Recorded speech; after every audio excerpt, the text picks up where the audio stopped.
The Little Prince. Chapter 8. I soon learned to know this flower better.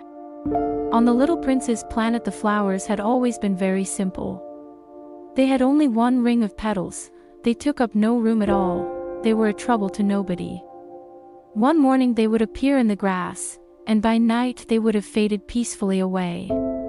But one day, from a seed blown from no one knew where, a new flower had come up, and the little prince had watched very closely over this small sprout, which was not like any other small sprouts on his planet. It might, you see, have been a new kind of baobab. The shrub soon stopped growing, and began to get ready to produce a flower. The little prince, who was present at the first appearance of a huge bud, felt at once that some sort of miraculous apparition must emerge from it.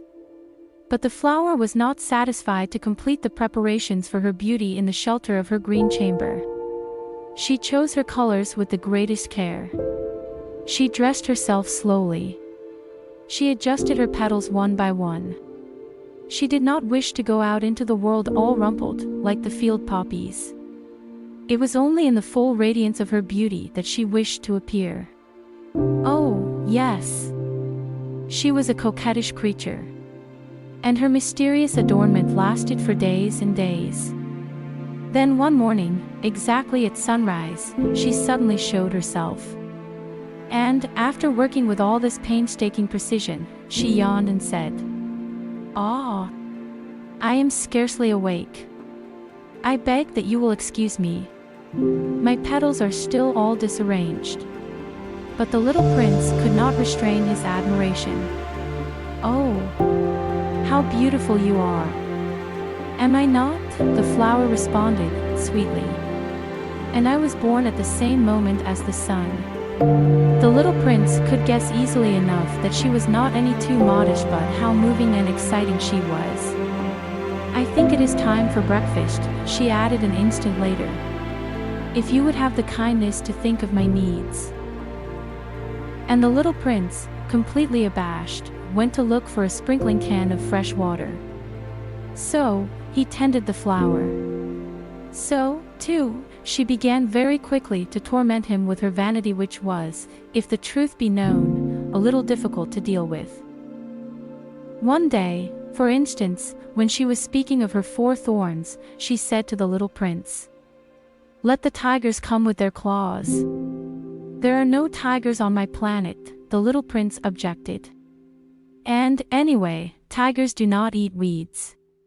"I am not a weed," the flower replied, sweetly.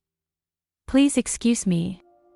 I am not at all afraid of tigers," she went on, "but I have a horror of drafts. I suppose you wouldn't have a screen for me." "A horror of drafts, that is bad luck for a plant," remarked the little prince, and added to himself, "This flower is a very complex creature. At night I want you to put me under a glass globe. It is very cold where you live. In the place I came from." But she interrupted herself at that point. She had come in the form of a seed. She could not have known anything of any other worlds. Embarrassed over having let herself be caught on the verge of such a naive untruth, she coughed 2 or 3 times, in order to put the little prince in the wrong. "The screen. I was just going to look for it when you spoke to me." Then she forced her cough a little more so that he should suffer from remorse just the same. So the little prince, in spite of all the goodwill that was inseparable from his love, had soon come to doubt her. He had taken seriously words which were without importance, and it made him very unhappy. "I ought not to have listened to her," he confided to me one day. "One never ought to listen to the flowers. One should simply look at them and breathe their fragrance. Mine perfumed all my planet. But I did not know how to take pleasure in all her grace.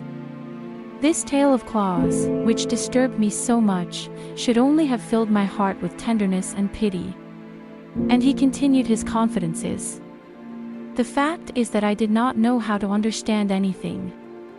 I ought to have judged by deeds and not by words. She cast her fragrance and her radiance over me. I ought never to have run away from her. I ought to have guessed all the affection that lay behind her poor little stratagems. Flowers are so inconsistent. But I was too young to know how to love her. Congratulations on reaching the 8th week.